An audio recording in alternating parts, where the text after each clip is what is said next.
அனைவருக்கும் வணக்கங்க. இந்த பதிவில் நிறைய மக்கள் கேட்ட கேள்வி, நிறைய மக்களுக்கு இருக்கக்கூடிய கேள்வியும் கூட. என்ன கேள்வின்னு கேட்டிங்கன்னா, சார் என்னோட ஜாதகத்தில் இந்தந்த இடத்துல ராசி கட்டத்தில் கிரகங்கள் இல்லை, அதுக்கு என்ன பலன்னு கேட்குறீங்க. 2ஆம் இடத்துல கிரகம் இல்லை, 3ஆம் இடத்துல, 4ஆம் இடத்துல, 5ஆம் இடத்துல, 6ஆம் இடத்துல, 7ஆம் இடத்துல, இந்த மாதிரி இடத்துலலாம் எனக்கு கிரகம் இல்லை, நான் பலனை எப்படி எடுக்கிறதுன்னு கேட்குறீங்க. அதுக்கான பதிலை ரொம்ப விலாவரியா சொல்ல போறேன். 2-3 ஆங்கிள் பிரிச்சியும் சொல்ல போறேன். புரியுதான்னு பாருங்க. புரியலன்னா திருப்பி வீடியோவை கேட்டு பாருங்க. நம்மளுக்கு ராசி கட்டம்னு ஒன்று இருக்கு. அதை தான் நம்ம ராசி ஜாதகம்னு சொல்றோம். அந்த ராசி கட்டத்தில் 12 வீடுகள் இருக்கும், பிரிச்சிருப்பாங்க, கட்டம் போட்டு பிரிச்சிருப்பாங்க. இருக்கிறதோ 9 கிரகங்கள். ஒரு கிரகத்தை ஒரு வீட்டில் உட்கார வச்சாலும் 3 வீடு காலியா இருக்கும். கரெக்டா? ஆனா எல்லாருக்குமே 9 வீடும் நிறைஞ்சிருமான்னு கேட்டா சத்தியமா நிறையாது. சில பேருக்கு 3 வீட்லயே எல்லா கிரகம் போய் உக்காந்துக்கும், சில பேருக்கு 4 வீட்டுல எல்லா கிரகம் போய் உக்காந்துக்கும், சில பேருக்கு 5 வீட்டுல எல்லா கிரகம் போய் உக்காந்துக்கும், சில பேருக்கு 6 வீட்டுல போய் உக்காந்துக்கும், 7 வீட்டுல போய் உக்காந்துக்கும். அப்போ பேலன்ஸ் காலியா இருக்குது இல்ல. ஒரு 3 வீடோ 4 வீடோ 5 வீடோ 6 வீடோ 7 வீடோ காலியா இருக்குல்ல, அந்த வீட்டுக்கு என்ன பலன்றத பார்க்க போறோம். ஃபர்ஸ்ட் ஒரு வீட்டுக்கு எப்படி பலன் எடுக்கிறது, அந்த 5 வீடு, அந்த சில வீடுகள் உங்க ஜாதகத்துல காலியா இருக்கு பாத்தீங்களா, அதுக்கு பலன் எப்படி எடுப்பது, இதை தான் நம்ம பார்க்க போறோம். சரிங்களா? ஒரு 5 பாயிண்ட் சொல்றேன், ஒரு வீட்டுக்கு எப்படி பலன் எடுப்பது. முக்கியமாக 5 பாயிண்ட். இந்த 5 பாயிண்ட் பாஸ் ஆயிடுச்சுன்னா உங்களுக்கு அந்த வீட்டில இருந்து கிடைக்கக்கூடிய எல்லா விஷயங்கள் கிடைச்சிரும். 12 வீடுகளுக்கு ஒரு விஷயங்களை வச்சிருக்காங்க. 12 வீடுகளுக்கும் ஒன்னொன்னு வச்சிருக்காங்க. 2ஆம் வீடு உங்களுக்கு கிடைக்கக்கூடிய காசு, உங்களுடைய குடும்பம், உங்களுடைய பேச்சை தீர்மானிக்கும். 2ஆம் வீடு உங்களுக்கு நல்லா இருக்குதுன்னு வைங்களேன், நல்லா பேசுவீங்க, உங்க குடும்பம் சுபிக்ஷமா இருக்கும், சண்டையே போட மாட்டீங்க, காசு எங்க இருந்தாச்சும் வந்துக்கினே இருக்கும். இது 2ஆம் வீடு நல்லா இருந்தா இதெல்லாம் உங்களுக்கு கிடைச்சிரும். ஒரு உதாரணத்துக்கு 7ஆம் வீடு உங்களுக்கு நல்லா இருக்குதுன்னு வைங்களேன், நீங்க ஒரு ஆணா இருக்கிறீங்கன்னு வைங்களேன், ஒரு வசதியான இடத்துல இருந்து ஒரு பெண், நல்ல குணம் உள்ள ஒரு பெண், நல்ல பணம் இருக்கக்கூடிய ஒரு பெண், நல்ல சம்பாதிக்கக்கூடிய, உங்களுக்கே சப்போர்ட் பண்ணக்கூடிய அளவுக்கு பெண் கிடைக்கும். 10ஆம் வீடு வலுவா இருக்குன்னு வைங்களேன், நல்ல தொழில், 100 பேர் 200 பேரை வச்சுன்னு வேலை வாங்கக்கூடிய பிசினஸ் பண்ணுவீங்க, நல்ல பணம் சம்பாதிப்பீங்க. இந்த மாதிரி ஒரு வீட்டுக்கு ஒரு விஷயம் இருக்குது. ரைட்டுங்களா? அந்த விஷயத்தை நல்லா இருக்குதா இல்லையான்றதை கண்டுபிடிக்கிறது தான் ஜாதகம் பார்க்கறது. ரைட்? எனக்கு குடும்பஸ்தானம் நல்லா இருக்கா, திருமணஸ்தானம் நல்லா இருக்கா, எனக்கு தொழில் ஸ்தானம் நல்லா இருக்கான்றதுக்கு தான் ஜாதகம் பார்க்கறதுக்கு வரீங்க. ரைட்டா? அந்த வீட்டில் பார்த்தா கிரகம் இல்லை, நான் எப்படி பலன் எடுப்பதுன்னு நீங்க கேக்குறீங்க. ஃபர்ஸ்ட் ஸ்டெப்பு, ஜோதிடத்துல ஜாதகத்துல சில வீட்டுல கிரகங்கள் இல்லாமல் இருப்பது நல்லதுங்க. உதாரணத்துக்கு லக்னத்துல 2ல 6ல 7ல 8ல கிரகங்கள் இல்லாமல் இருப்பது நல்லது. ஏனென்றால் லக்னத்துல ஒரு கிரகம் இருக்கும் போது அது பாப கிரகமோ சுப கிரகமோ அமரும் போது, சுப கிரகம் அமர்ந்துட்டால் பரவாயில்ல. ஏன்னா எல்லா கிரகங்கள் கிட்ட ஒரு நல்லதும் இருக்குது, ஒரு கெட்டதும் இருக்குதுங்க. பாப கிரகங்கள் கிட்ட நிறைய கெட்டது இருக்குது, கொஞ்சம் நல்லது இருக்குது. சுப கிரகங்கள் கிட்ட வெறும் நல்லது இருக்குதான்னு கேட்டா கிடையாது, நிறைய நல்லது இருக்குது, கெட்டதும் இருக்குது. சுப கிரகங்கள் கிட்டயும் கெட்டது இருக்குது. சார் என்ன சார் சுப கிரகங்கள் கிட்ட போய் கெட்டது இருக்குதுன்னு சொல்றீங்கன்னு கேட்டீங்கன்னா பதில் சொல்றேன். ஒருத்தருக்கு சந்திரன் லக்னத்துல இருக்கிறாருன்னு வைங்க, சந்திரன் வளர்பிறை சந்திரன் சுப கிரகம் லக்னத்துல இருக்கிறாருன்னு வைங்க, அவர் ஒரு பையன்னு வைங்க, கல்யாணம் ஆன பிறகும் அம்மா பேச்சே தான் கேட்டுன்னு இருப்பார். அதனால வரக்கூடிய மனைவிக்கு மிகப்பெரிய தலைவலியா அமையும். அம்மா நல்ல அம்மாவா இருந்துட்டா பிரச்சனை கிடையாது, தப்பான அம்மாவா கெட்ட அம்மாவா இருந்தா தப்பாயிடும். புரியுதா? லக்னத்துல ஒருத்தருக்கு குரு உட்கார்ந்து இருக்காரு, குரு மாபெரும் சுபர், குரு பார்த்தால் கோடி நன்மைன்னு சொல்லுவோம். அந்த குரு லக்னத்துல உட்கார்ந்து இருக்கார். அந்த மனிதன் கொஞ்சம் இளிச்சவாயனா இருப்பார், நல்லவர் தான், குரு நல்லவர் தான். ஆனா இழிச்ச வாயனா இருப்பார். இன்னொருத்தருக்கு கூட பார்ட்னர்ஷிப் பண்ணார்னா ஏமாந்து போயிடுவார். இன்னொருத்தர் இவரை ஈஸியா ஏமாத்திட்டு போயிடுவாங்க. ஆபீஸ்ல 4 பேர் இருக்கிறாங்க, இவருக்கு கிடைக்க வேண்டிய ப்ரொமோஷனை வேற எவனுக்காச்சும் கொடுத்துருவாங்க. சுபகிரகம் தான், நல்லது தான் கொடுக்கும். ஆனா இப்படி ஒரு கெட்டது இருக்கு. சந்திரன் சுபகிரகம் தான், அம்மா பேச்சை கேட்கறது நல்லதா தப்பா? நல்லதுதான். ஆனா அதுலயும் சில கெட்டது இருக்கு. இதுதான் கான்செப்ட். இவ்வளவுதான் கெட்டதுன்னு கேட்டா கிடையாது, இன்னும் கெட்டது நிறைய இருக்குது. நம்ம அதெல்லாம் பேசியிருந்தா வீடியோ எங்கேயோ போயின்னு இருக்கோம், ரைட்டுங்களா? சோ அப்போ சுபகிரகங்கள் உட்காரும் போதே, லக்னத்துல உட்காரும் போதே இவ்வளோ பிரச்சனை இருக்குது. இப்ப பாப கிரகங்கள் லக்னத்துல உட்காந்தா, சனி உட்காந்தா, சனி லக்னத்துல உட்காந்தா அந்த ஜாதகத்தோட ஸ்ட்ரென்த்தையே கம்மி பண்ணுவார். ஒரு ஜாதகத்தோட வலுன்றது அந்த மனிதனுக்கு ரொம்ப முக்கியமானது, அதையே கம்மி பண்ணி விட்டுருவார். ஸ்ட்ரென்த்தை கம்மி பண்ணா என்ன ஆகும்? அவருக்கு கிடைக்க வேண்டிய பணம் கம்மியாகும், அவருக்கு கிடைக்கக்கூடிய யோகங்கள் கம்மியாகும், அவருக்கு கஷ்டங்கள் நிறைந்த வாழ்க்கையா இருக்கும். அவர் 1 லட்ச ரூபாய் சம்பளத்துக்கு போனோம்னு ஒரு வேலைக்கு ஆசைப்பட்டார்னா 50,000 ரூபாய் சம்பளம் தான், எவ்வளவுதான் வேலை செஞ்சாலும் 50,000 ரூபாய் சம்பளம் தான் கிடைக்கும். இத்தனை நெகட்டிவ் இருக்கு. ராகு உட்கார்றார், நெகட்டிவ் இருக்கு. கேது உட்கார்றார், நெகட்டிவ் இருக்கு. செவ்வாய் உட்கார்றார், நெகட்டிவ் இருக்கு. சோ சில இடங்கள்ல கிரகங்கள் அமராமல் இருப்பதே நல்லது. லக்னம் 2, 7, 8, 6ஆம் இடத்துலலாம் கிரகங்கள் அமராமல் இருப்பதே நல்லது. 6ஆம் இடத்துல போய் ஒரு கிரகங்கள் உட்கார்றாங்க. எல்லா கிரகங்களுக்கும் ஒரு டிசீஸ்னு ஒண்ணு இருக்கு, அந்த டிசீஸை கொடுத்துருவாங்க. புரியுதுங்களா உங்களுக்கு? இதுதான் தலைவலி. கிரகங்கள் அமராமல் இருப்பது நல்லது, பேசிக்கான பாயிண்ட். ஆனா கேந்திர திரிகோணத்துல கிரகங்கள் அமரலாம், தப்பே கிடையாது. இந்த லக்னம் மாதிரி இடம் சென்சிட்டிவான இடம். லக்னம் 2, 7, 8 சென்சிட்டிவான இடம். இப்போ ஒரு பையனுக்கு 7ஆம் இடத்துல 4 கிரகம் இருக்குது, தப்பு. இப்போ 4 பேரோட அவருக்கு ஏதாச்சும் ஒரு காலகட்டத்தில், ஏதாச்சும் ஒரு வயசுல சம்பந்தம் ஏற்படும். அது நம்மளுக்கு தேவையா? தேவை கிடையாது. 8ஆம் இடத்துல 3 கிரகம் இருக்குது. அந்த 3 கிரகம் நல்லவங்களா இருந்துட்டா பிரச்சனை இல்லை. அதுல யாராச்சும் ஒரு கிரகம் கெட்டவங்களா இருந்தா அது ஆயுள் ஸ்தானம், நல்லது கிடையாது. அதனாலதான் 1, 2, 7, 8, 6ஆம் இடம்லாம் சென்சிட்டிவான இடம். இங்கெல்லாம் கிரகங்கள் அமராமல் இருப்பதே நல்லது. சரி, இப்ப நான் ஒரு 5 பாயிண்ட் சொல்றேன். ஒரு வீட்டுக்கு பலன் எப்படி எடுப்பதுன்னு 5 பாயிண்ட் சொல்றேன். பிளஸ் அந்த வீட்டுல கிரகம் இல்லைன்னாலும் அதுக்கு அந்த 5 பாயிண்ட் யூஸ்ஃபுல்லா உங்களுக்கு இருக்கும். ஒரு வீட்டுல கிரகமே இல்லையா, ரொம்ப சந்தோஷம். இப்போ அந்த 5 பாயிண்ட் சொல்றேன் பாருங்க. 20 மார்க்கு 20 மார்க்கு 20, 5க்கும் 20 20 கொடுத்துருங்க, 100 மார்க் வந்துடும். இந்த 5 பாயிண்டோட ஜோதிடம் முடிஞ்சிருச்சான்னு கேட்டா கிடையாதுங்க. இந்த 5 பாயிண்டோட ஜோதிடம் நிறைய பாயிண்ட் இருக்குது. எல்லா பாயிண்ட்டும் நான் தூக்கின்னு ஒரு வீடியோவில் சொன்னேன்னா உங்களுக்கு புரியாது. நீங்க ஜோதிடம் கத்துக்கிட்டு 500 ஜாதகம், 2000 ஜாதகம், 10,000 ஜாதகம் பார்க்கும்போது தான் அதனுடைய அனுபவம் வரும். எந்த புக்கில் எப்படி எழுதுனாலும் அது மண்டைக்குள்ள வராது. ஜோதிடத்தை பொறுத்த வரைக்கும் மண்டைக்குள்ள வராது. எத்தனை ஜாதகங்கள் பார்க்குறீங்களோ அப்பதான். நான் 5000 ஜாதகம் பார்க்கும்போது ஒரு ஜோதிடனா இருந்தேன். 10,000 ஜாதகத்தை முடிக்கும் போது அங்க ஒரு அட்வான்ஸ் ஆகிறேன். 20,000 கிராஸ் பண்ணும் போது இன்னும் அட்வான்ஸ் ஆகிறேன். 30,000 கிராஸ் பண்ணும் போது இன்னும் அட்வான்ஸ் ஆகிறேன். அந்த மாதிரி அந்த ஜாதகங்களை பார்க்க பார்க்க அந்த படிநிலைகள் இன்க்ரீஸ் ஆகினே போகும். அந்த அஸ்ட்ராலஜரோட நாலேஜ் இன்க்ரீஸ் ஆகினே போகும், ரைட்டுங்களா? ஒரு வீட்டில் கிரகம் இல்லை, நல்லது.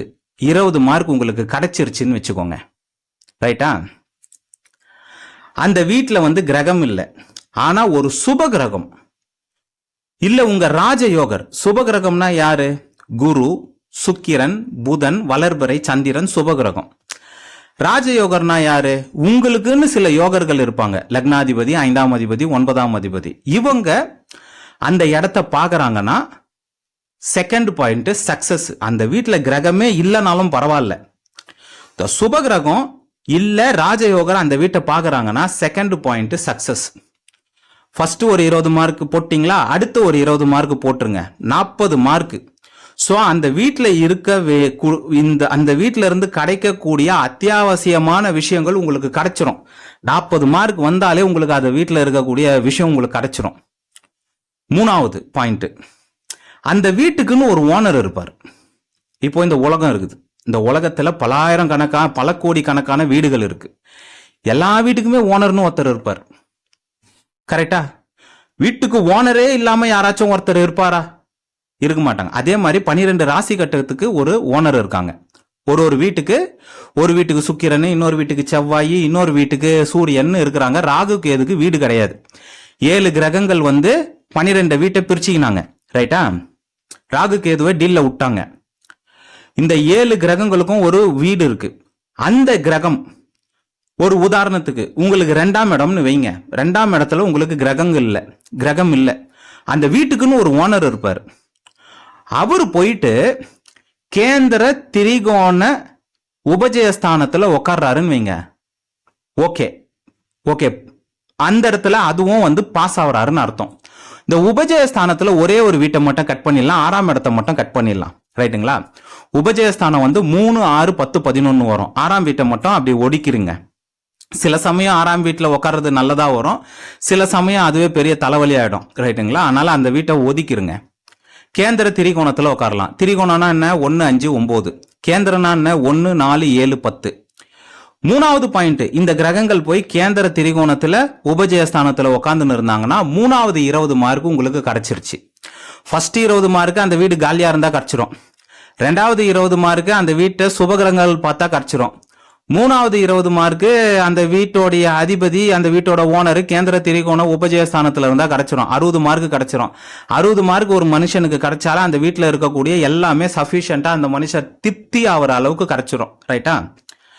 இதுக்கு மேலேயே உங்களுக்கு அந்த வீட்டுல இருந்து ஸ்ட்ராங்கா கிடைக்கணும்னா அந்த வீட்டோட அதிபதி இருக்கிறாருல, அவர் எங்கனோ கேந்திர திரிகோண உபஜயஸ்தானத்துல போய் உக்காந்து இருக்காருல, அவரு சுபகிரகத்தோட சேர்ந்து உக்காந்து இருக்கணும், இல்லைன்னா ராஜயோகரோட சேர்ந்து உக்காந்து இருக்கணும். 4வது பாயிண்ட், சுபகிரகத்தோட சேர்ந்து உக்காந்து இருக்கணும், இல்ல ராஜயோகரோட சேர்ந்து உக்காந்து இருக்கணும். அப்போ 4வது 20 மார்க்கும் கிடைச்சிரும், 80 மார்க் கிடைச்சிரும்.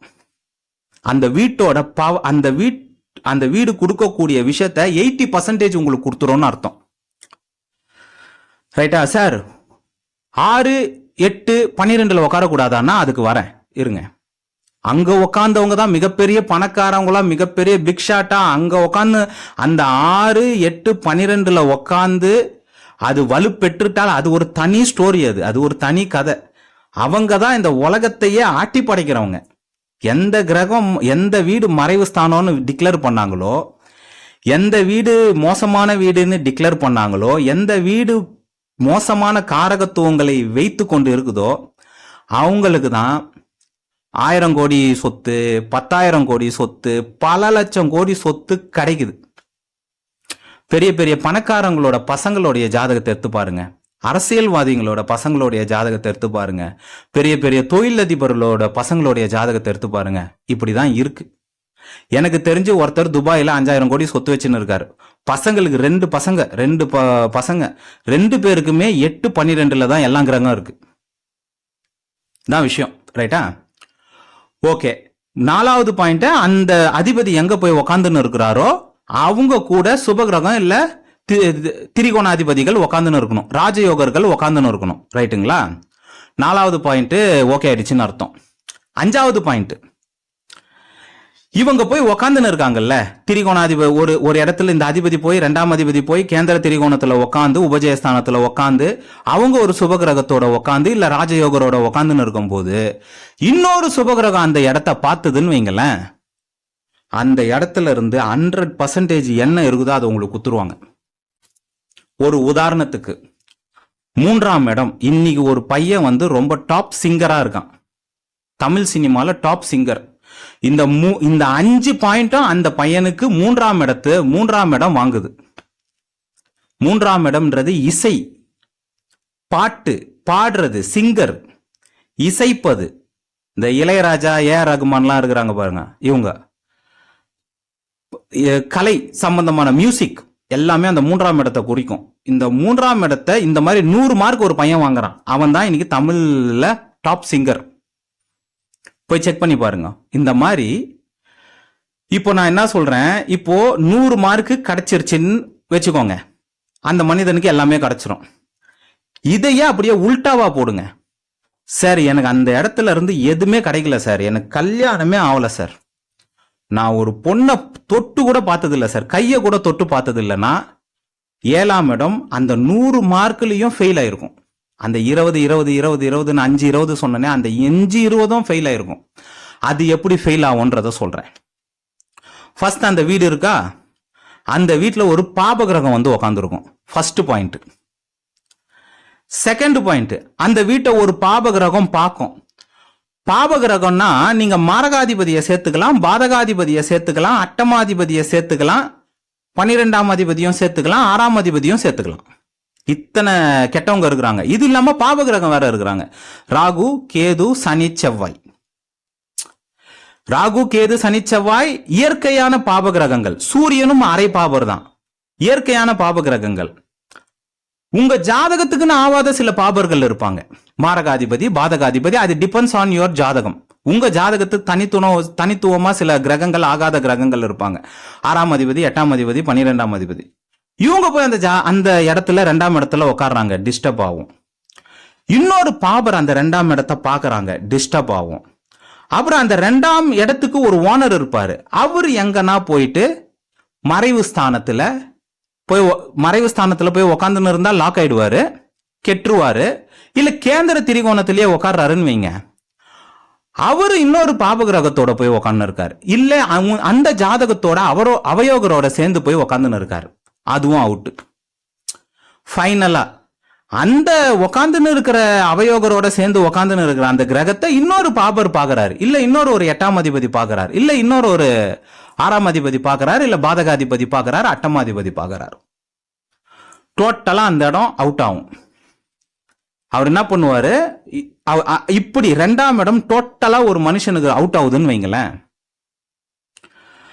அவரால் வேலைக்கே போக முடியாது, சம்பளம் கட் ஆகும், அதுக்கப்புறம் கடன் வாங்குவார், கடன் அதிகமாகும், வீட்டில் சண்டை வரும், டிப்ரெஷன் வரும், அப்புறம் போய் குடிப்பாரு.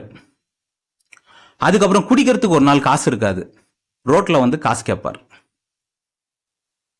இப்படி ரோட்ல காசு கேட்டவங்களோட கதையை நான் கேட்டிருக்கேன், அவங்க ஜாதகத்தையும் பார்த்துருக்கேன். காசு கேட்பாங்க, 10 ரூபா கொடுங்கன்னு கேட்பாங்க, டீ குடிக்கணும்னு கேட்பாங்க, ஆனா டீ குடிக்க மாட்டாங்க. குடிக்கிறதுக்காக தான் அந்த 10 ரூபாவா கலெக்ட் பண்ணி போய் குடிப்பாங்க. டோட்டலா அந்த தனஸ்தானம் டோட்டலா அவுட் ஆகும்போது, அந்த 5 பாயிண்ட் டோட்டலா நிர்மூலம் ஆகும்போது, இப்படி வந்து ஃபைனலா யாருக்கிட்டையாச்சும் யாசகம் கேட்கற மாதிரி கொண்டு வந்து நிப்பாட்டிடும். அப்படி 10 ரூபாய் ரோட்ல கேட்கறவங்களுடைய பையன் எங்கன்னா போய் வேலை செஞ்சுன்னு இருப்பான், ஆனா அப்பா இந்த மாதிரி பண்ணின்னு இருப்பார். இதுதாங்க கிரகங்கள். நீங்க வந்து கேக்குறீங்க ஒரு கேள்வி, எங்கேயோ என்ன பாக்குறீங்க, ஏதோ ஒரு கேள்வி கேக்குறீங்க, இல்ல போன்ல கூட கேக்குறீங்க, இந்த வீட்டுல கிரகம் இல்ல பலன் சொல்லுன்னா சொல்ல முடியாது. இத்தனை பாயிண்ட் இருக்குது. ஒரு வீட்டோட பலனை நீங்க கேக்குறீங்கன்னா அந்த ராசி கட்டத்தை பார்க்கணும், மிச்ச 9 கிரகங்களையும் பார்க்கணும். இப்ப நான் பார்த்தது வெறும் ராசி கட்டத்தை மட்டும்தான் சொல்லியிருக்கேன். இதுக்கு மேல நவாம்ச கட்டம்னு ஒண்ணு இருக்குது, இதுக்கு மேல பாவ கட்டம்னு ஒண்ணு இருக்குது. இப்போ சில பேருக்கு 2ஆம் வீட்டுல ஒரு சுப கிரகம் உக்காந்துன்னு இருக்கும், பாப கிரகம் உக்காந்துன்னு இருக்கும். எப்படி கணக்கு பண்றது? இதுதான் விஷயம். அதனால ஒரே விஷயத்த ஒரு வீடியோல நம்ம வந்து சொல்லிட முடியாது. இப்போ 2ஆம் இடத்தை சுபர் பாக்குறது நல்லதுன்னு சொன்னேன், ஆனா ஒரு சுபரும் பாக்குறாரு, ஒரு பாபரும் பாக்குறாரு, அப்போ பலன் எப்படி எடுப்பீங்க? அந்த வீட்டோட அதிபதி எங்கன்னா உக்காந்துன்னு இருக்காரு, அவரோட ஒரு சுபரும் உக்காந்துன்னு இருக்காரு, ஒரு பாபரும் உக்காந்துன்னு இருக்காரு, இல்ல 2 பாபர் உக்காந்துன்னு இருக்காரு, இல்ல 2 சுபர் உக்காந்துன்னு இருக்காங்க. எப்படி பலன் எடுப்பீங்க? இத்தனை விஷயங்கள் இருக்கு. ஜோதிடம் ஒரு சப்ஜெக்ட்ல அது உள்ள போட்டு அமுக்க முடியாது, அது போயினே இருக்கும், அது சூப்பரா போயினே இருக்கும், அடுத்துன்னு போயினே இருக்கும். இப்போ சொன்னது ஜஸ்ட் ஃபார்முலா. இந்த 5 பாயிண்ட் முக்கியமான பாயிண்ட். அந்த வீட்டுல கிரகம் இல்லாமல் இருப்பது நல்லது, அந்த வீட்டை சுபகிரகம் பார்ப்பது 2வது நல்லது, அந்த அதிபதி போய் வலுவான ஒரு கேந்திர திரிகோண உபஜயஸ்தானத்துல போய் உட்கார்ந்து இருப்பது நல்லது, அந்த அதிபதி கேந்திராதிபதிகள் யோகர்களுடன் சுபகிரகங்களோட சேர்ந்து உட்கார்ந்து இருப்பது நல்லது. இந்த காம்பினேஷனும் ஒரு சுபகிரகம் பார்க்கறது நல்லது. பேசிக்கான 5 பாயிண்ட். ஆனா இதுக்குள்ள 1000 பாயிண்ட் உள்ள வரும். அந்த கிரகம் என்ன நட்சத்திரத்துல உட்கார்ந்துருக்கு, அந்த 2ஆம் வீட்டுக்குன்னு ஒரு பாயிண்ட் இருக்கும். கிரகமே இருக்காது, ஆனா அந்த 2ஆம் வீட்டுக்குன்னு ஒரு பாயிண்ட் இருக்கும். அத பாவ கட்டத்துல பார்த்து அந்த பாயிண்ட் எந்த நட்சத்திரத்து கால்ல நிக்குதுன்னு கூட பார்க்கலாம். கிரகமே இருக்காதுங்க, ஆனா அந்த வீட்டுக்கு ஒரு பாயிண்ட் இருக்குங்க. அந்த பாயிண்ட் அது ஒரு தனி சப்ஜெக்ட். இந்த 2ஆம் அதிபதினு ஒருத்தர் இருப்பாரு, அவர் நவாம்சத்தில் எப்படி இருக்கிறாருன்னு பார்க்கணும். அதெல்லாம் விடுங்க, அந்த வீட்டுக்கு ஒரு காரகன் ஒருத்தர் இருப்பார். இப்ப 2ஆம் வீட்டோட காரகன் குரு, 7ஆம் வீட்டோட காரகன் சுக்கிரன், 8ஆம் வீட்டோட காரகன் சனி. அந்த வீட்டுக்குன்னு ஒரு காரகன் ஒருத்தர், அவரு ஒரு தனி ஓனர், இன்விசிபிள் ஓனர்னு ஒருத்தர் இருக்கிறார். அவரையும் செக் பண்ணும். இத்தனை விஷயங்கள் செக் பண்ணும். ஆனா நீங்க ஈஸியா எப்படி கேக்குறீங்க, ஒரு ஜாதகம் பார்த்துன்னு இருப்பீங்க, என் பையனுக்கு 4ஆம் இடத்துல கிரகம் இல்லை என்ன பலன்னு கேட்பீங்க. நான் எப்படி சொல்றது, நீங்களே சொல்லுங்க. என் பையனோட ஜாதகத்தை கொடுத்து 4ஆம் இடத்துல கிரகம் இல்ல, கிரகங்களை மூடிட்டு, எனக்கு என் பையனுடைய ஜாதகத்தோட கிரக நிலை தெரியும், ஆனா அந்த யாரோ ஒரு பையனுடைய ஜாதகத்தை மூடிட்டு சொல்லுன்னா சொல்ல முடியாது. கடவுளால மட்டும்தான் சொல்ல முடியும். ரைட்டுங்களா? சோ ஒரு வீட்டோட பலன் எடுக்கிறதுக்கு இத்தனை விஷயங்கள் இருக்குது. இதுக்கு மேலேயும் 1000 விஷயங்கள் இருக்கு. சரிங்களா? இந்த வீடியோல இதை பார்த்துருக்கோம். நன்றி, வணக்கம், வாழ்க வளமுடன்.